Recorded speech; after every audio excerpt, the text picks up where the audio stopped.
बिस्मिल्लाहिर्रहमानिर्रहीम। जी अस्सलाम वालेकुम स्टूडेंट्स। ऑपरेटिंग सिस्टम में हम चैप्टर नंबर 1 कंप्लीट कर चुके हैं। आज हम पढ़ेंगे chapter number 2 operating system structures के बारे में। चैप्टर 1 में हम देख चुके हैं ऑपरेटिंग सिस्टम के इंट्रोडक्शन के बारे में। ऑपरेटिंग सिस्टम क्या है, ऑपरेटिंग सिस्टम क्या क्या काम जो है वो करता है, ऑपरेटिंग सिस्टम के गोल्स क्या हैं, ऑपरेटिंग सिस्टम के फंक्शंस कौन से हैं। ऑपरेटिंग सिस्टम के गोल्स एंड फंक्शंस में हमने कुछ इम्पोर्टेंट टॉपिक्स को देखा, जिसमें हमने पढ़ा प्रोसेस मैनेजमेंट के बारे में, कर्नल डाटा स्ट्रक्चर्स के बारे में, ओपन सोर्स ऑपरेटिंग सिस्टम्स के बारे में।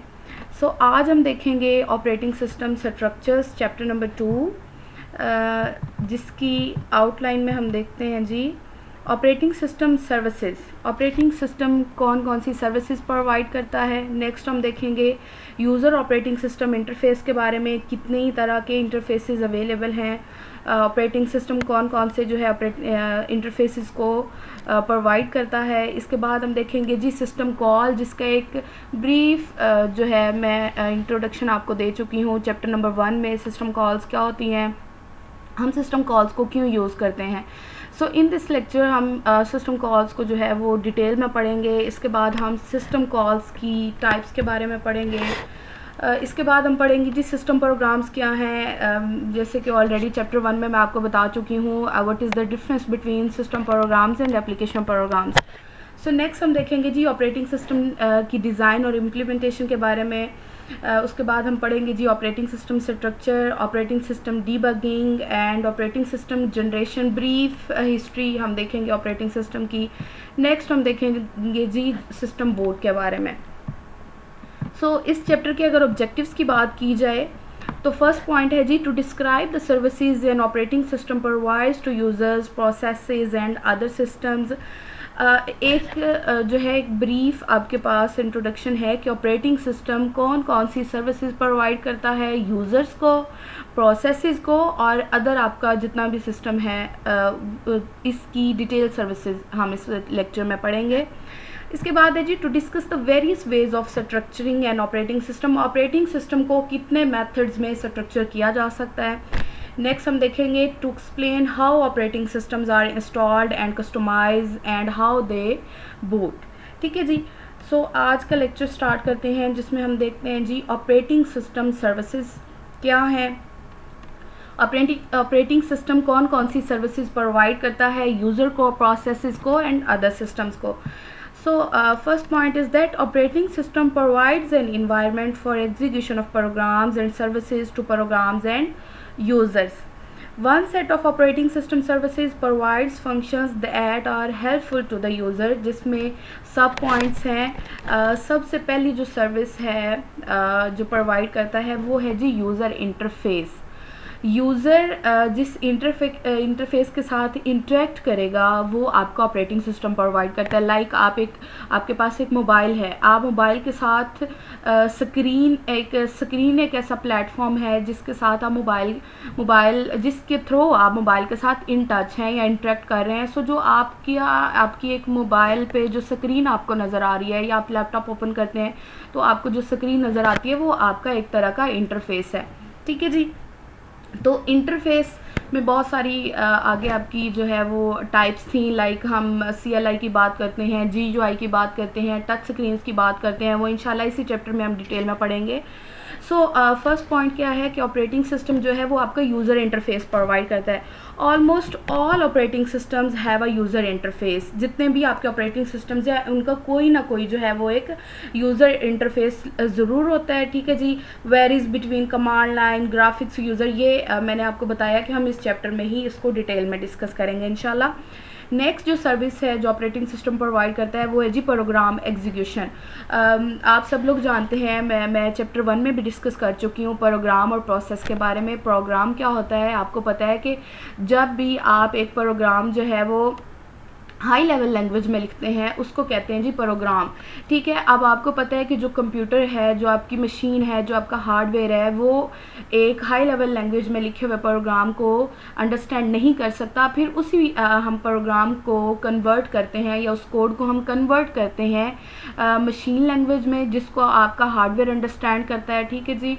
उसको हम कहते हैं जी प्रोग्राम। अब आपका जो प्रोग्राम है वो हार्ड डिस्क में स्टोर है, जब भी उस प्रोग्राम की आपको एग्जीक्यूशन की ज़रूरत है तो उसको हम लोड करवा के मेन मेमोरी में लाते हैं, ठीक है जी। अब वो प्रोग्राम जो अभी तक एग्जीक्यूशन स्टेट में नहीं है, अपनी रनिंग स्टेट में नहीं है, वो अभी तक लोड होके मेन मेमोरी में पड़ा है, उसको हम कहते हैं जी प्रोग्राम। सो प्रोग्राम की एग्जीक्यूशन किसका काम है? वो भी ऑपरेटिंग सिस्टम का काम है। The system must be able to load a program into memory and to run that program and execution either normally or abnormally. Normally का मतलब ये है कि एक प्रोग्राम आया, उसने अपनी एग्जीक्यूशन की और वो नॉर्मली जो है वो अबॉर्ट हो गया, क्विट कर गया, ये होता है जी आपका एक प्रोसेस जो है वो नॉर्मली क्विट करेगा। अब नॉर्मली का मतलब ये है कि एक प्रोग्राम आया और वो अपनी जो है वो रनिंग स्टेट में था और कोई भी एरर अकर होती है तो उसको अब नॉर्मली जो है वो अबॉर्ट करना पड़ता है, ठीक है जी। इसके बाद थर्ड नंबर पे जो सर्विस ऑपरेटिंग सिस्टम परफॉर्म करवा रहा है वो है जी IO operations, input output operations के बारे में।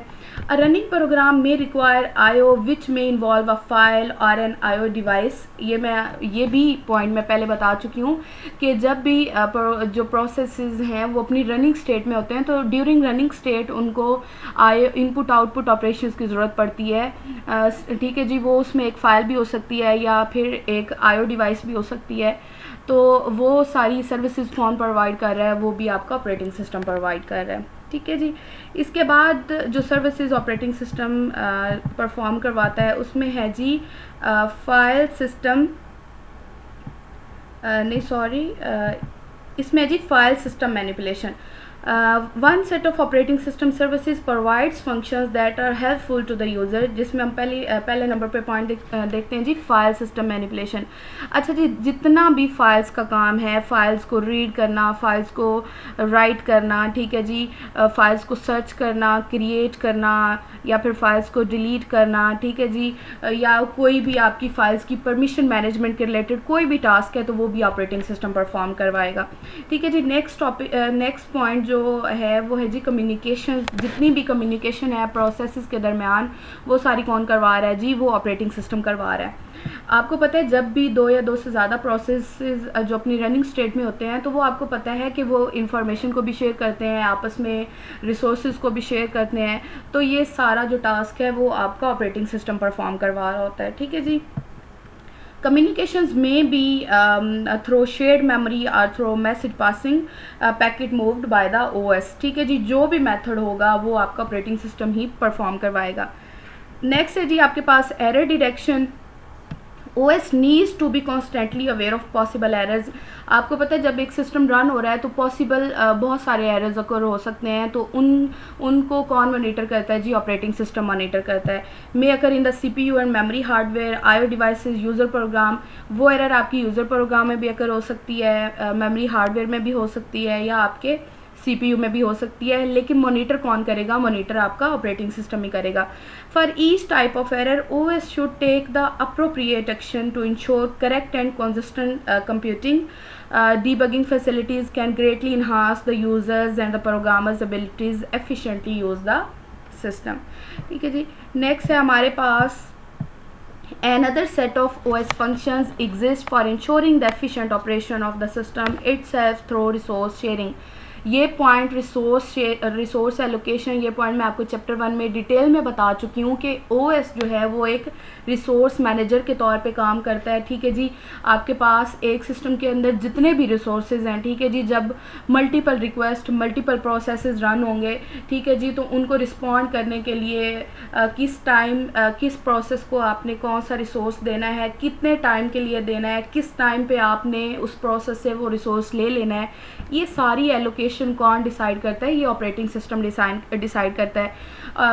और आपके जो मैनी टाइप्स ऑफ रिसोर्सेज के बारे में आपको बता चुकी हूँ। वो CPU हो सकता है, वो मेन मेमोरी हो सकती है, वो आपकी आईओ डिवाइसेस हो सकती हैं या आपकी फाइल स्टोरेज हो सकती है, ठीक है जी। नेक्स्ट है आपके पास अकाउंटिंग।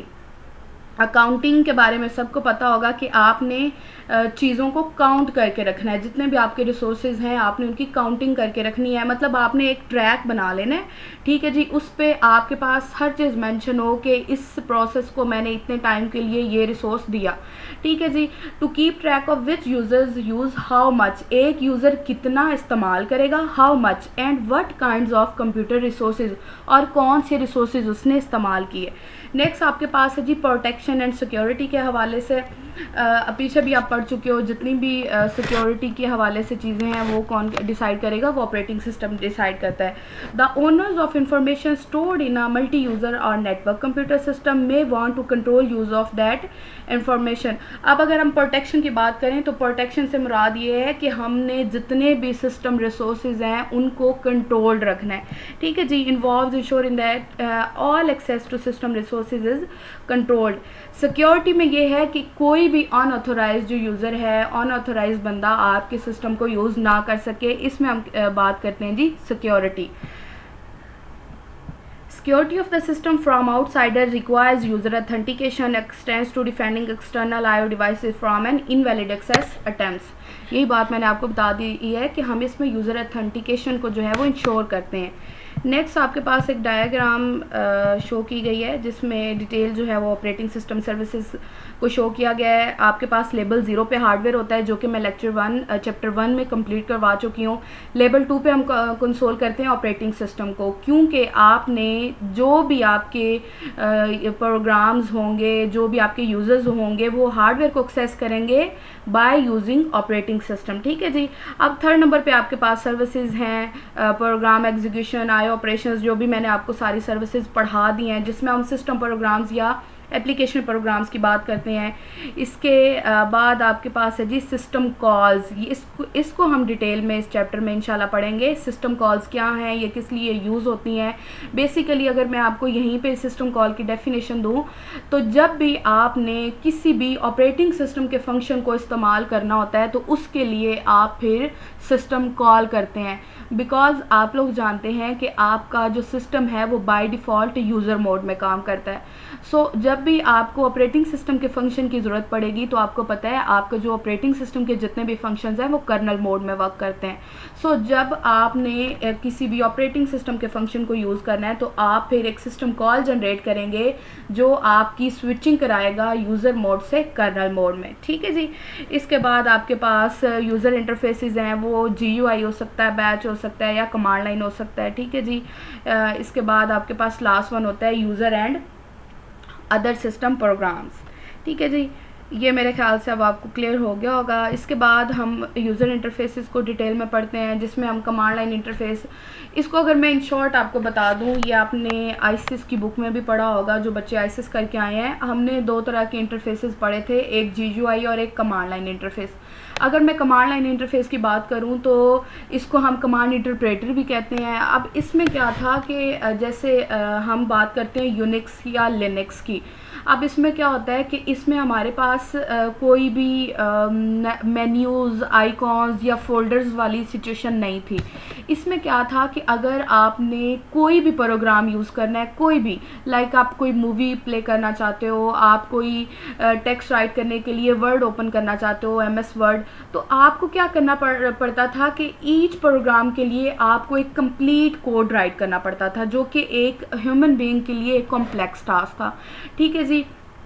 तो इसके लिए फिर इसके बाद जो है हम मूव कर गए GUI पे, ठीक है जी। ये इसकी एक एग्जांपल यहाँ पे शो की गई है, मैं आपको दिखा देती हूँ। बॉर्न शेल कमांड इंटरप्रेटर, इसमें शो किया गया है कि किस तरह से है आपको ईच प्रोग्राम के लिए कमांड्स राइट करना पड़ती थी, जो कि ह्यूमन बीइंग के लिए कॉम्प्लेक्स टास्क था। इसके बाद हम मूव कर गए जी GUI पे। सो आजकल जितने भी आपके सिस्टम्स हैं वो काम कर रहे हैं GUI पे, ग्राफिकल यूज़र इंटरफेस।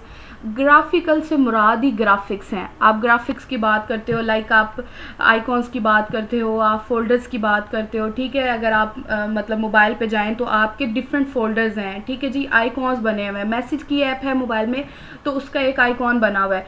अब इसका हमें फ़ायदा क्या हुआ, इसका हमें एडवांटेज क्या हुआ। आप देखें अगर किसी इंसान को डीप नॉलेज नहीं है जीयूआई के बारे में या सिस्टम के बारे में कि ये सिस्टम कैसे रन होगा या कैसे चलेगा, तो वो आइकॉन से इजीली उस सिस्टम को रिकॉग्नाइज कर सकता है, उसको एग्जीक्यूट कर सकता है, उसको चला सकता है।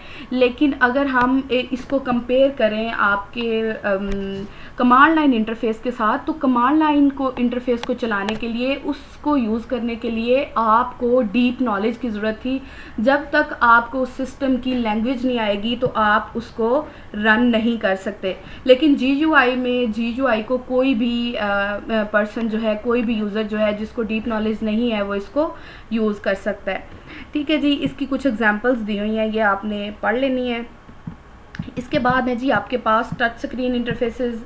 ये आप सब लोग जानते हैं, लाइक हम मोबाइल ऐप की बात करते हैं, एक वर्चुअल कीबोर्ड होता है। ठीक है जी, इसमें आप वॉइस कमांड्स भी दे सकते हो। ठीक है जी, वॉइस कमांड जैसे आप मतलब कोई भी, जैसे आप एक मूवी चलाना चाहते हैं तो आप जो है गूगल वॉइस टाइपिंग में आप वॉइस से बोलेंगे तो वो आपका जो है फंक्शन परफॉर्म हो जाएगा।